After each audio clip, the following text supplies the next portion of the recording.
비너스 001과 비너스 001 플러스는 많은 곳에서 차이점을 두고 있습니다.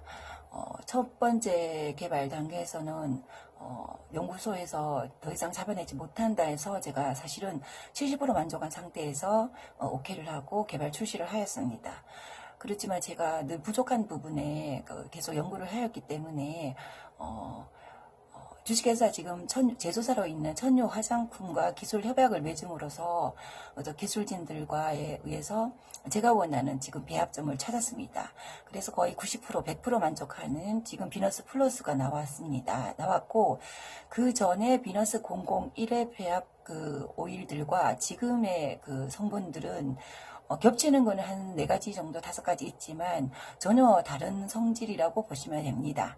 물론 어떤 기본적인 베이스는 같지만요, 디테일하게 컬감이라든지 또 윤기라든지 어떤 부족했던 부분에서 부드러움과 단단함을 제가 원하는 배합점을 찾았습니다. 비너스는 오일로 이루어져 있지만요, 가끔 질문을 많이 받는데 기존에 우리가 알고 있는 오일로 생각을 하시면 안 됩니다.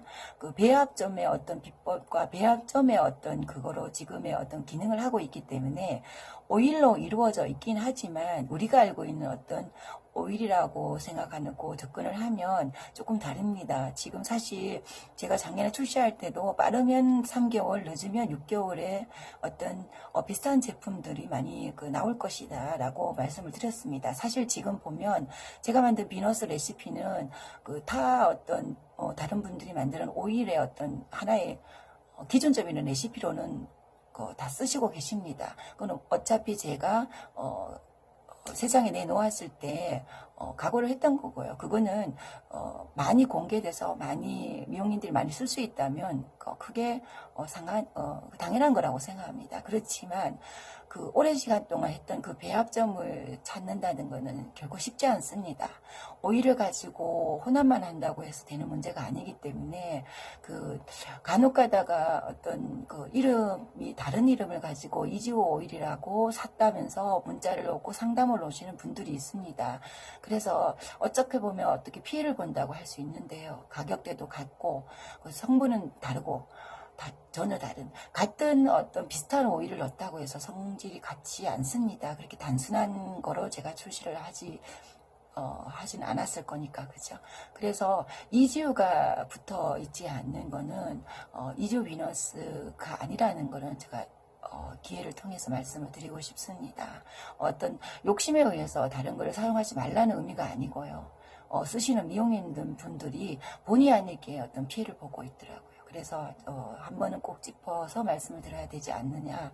어떤 제품이든 사서 활용을 잘 하시면 괜찮지만 이지우라는 어떤 이름을 네임이 브랜드가 붙어 있지 않는 상태의 어떤 이름 없는 오일을 이지우 오일이라고 판매를 하신다고 하기 때문에 제가 말씀을 드린 겁니다.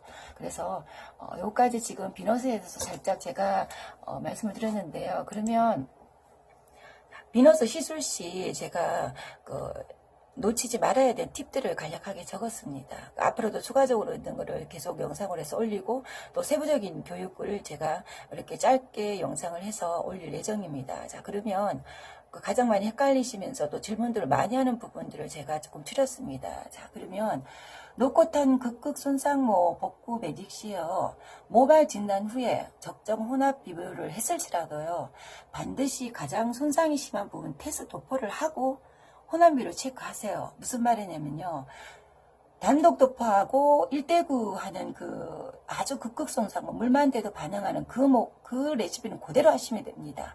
크림은 걸리지 않습니다. 그렇지만 결과물 좀 잡는다든가 했을 시에는 두 번째 2차 도포시 비너스보다 펌제 비율을 조금 더 높여야 되니까, 그럴 때는 완벽하게 감을 잡으신 분들은 괜찮지만요, 모발이란 한순간에 무너집니다. 그래서 두 번째 덮보 시에는 7대3이다, 6대4다 자기가 설정을 한 후 소량으로 혼합을 해서 사이드 부분에 가장 손상이 심하다는 부분에 한번 도포를 해보세요.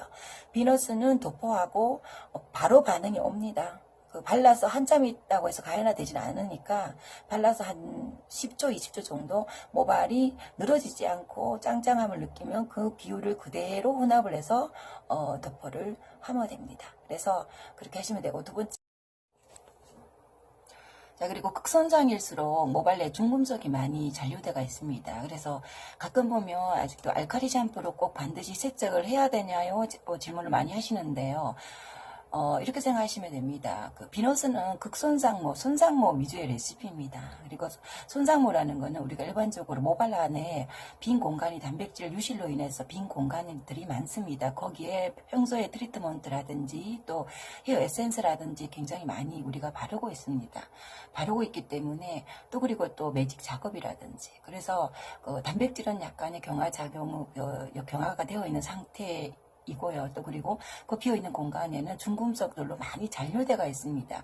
그런 상태에서 바로 그냥 시술을 하기보다는 알칼리 샴푸로 세척을 하면요 2가지 효과가 있습니다. 한 가지는 첫 번째 그 모발 내에 잔류되어 있는 중금속들을 깨끗이 세척한다는 의미고요. 두 번째는 알칼리로 인해서 약간의 모발을 평균시켜서 그 살짝 경화되어 있는 모발에 약간은 도움을 준다. 그런 의미로 알칼리 샴푸를 반드시 세척을 해야 된다는 겁니다. 화장을 할 때 깨끗하게 세수하고 하는 거와 마찬가지라고 생각하시면 되고요. 사실은 복구하는 극손상이나 복구하는 경우에는요 작은 차이에서 시술의 작은 차이 때문에 많은 결과물이 달라집니다. 그래서 깊이 있는 시술을 하시는 분들은 굉장히 꼼꼼하게 작은 것을 체크하고 들어간다는 사실을 항상 명심하셔야 됩니다. 그리고 또 비너스 단독 도포 시에는요 반드시 샴푸 후에 타올 드라이한 상태, 타올 드라이한 상태입니다. 그 정도의 수분이 있어야 합니다. 왜냐하면 말씀드렸듯이 비너스는요 100% 천연 오일로 배합이 됐습니다. 무슨 말이냐, 수분 함량이 없다고 할 수 있습니다. 외부적인. 그러면 무슨 말이냐, 모든 물질은 수분이 없으면 물질 이용을 하지 않습니다. 그리고 또 비너스 자체가 물을 굉장히 좋아합니다. 그래서 수분이 있는 상태에서 도포를 하여야만이 시술이 훨씬 더 빠르게 침투하고 효과가 좋다는 겁니다. 마른 상태에서 오일을 도포를 했을 때 침투도 되지 않고 또 샴푸를 해도 떡자가 있다는 걸 느낄 수 있을 겁니다. 그거 좀 지켜주셔야 합니다. 그리고 또 비너스 양보다 펌제 양이 많을 시에는요 마른 모발을 도포해도 무방합니다. 아까 전에 제가 말씀드렸지만 샴푸를 깨끗이 세척을 하고 시술에 들어가는 거는 당연히 기본적인 거지만요 우리가 사실 그 샵에서 시술을 하다 보면 특히 또 1인 샵들은 굉장히 디테일한 작업을 여러 가지 어떤 금액적인 부분 또 환경적인 부분에 대해서 그걸 다 지키기가 힘듭니다. 그리고 또 건강 좀 중손상모 같은 경우에는 또 바로 들어간 경우가 사실은 많습니다. 그럴 경우에는 비너스 양보다 펌제 양이 많을 때는 마른 모발에 도포를 해도 된다는 말입니다. 무슨 말이냐, 펌제란 수분이 함량이 많이 되어 있습니다. 그래서 그 수분으로 충분히 침투를 하기 때문에 굳이 젖은 상태에서 바르면 그 펌제 이동이 더 어렵다는 겁니다. 그래서 펌제 양이 많을 때에는 마른 모발에 도포를 하는 것이 더 용이하다 이렇게 받아들이시면 되고요.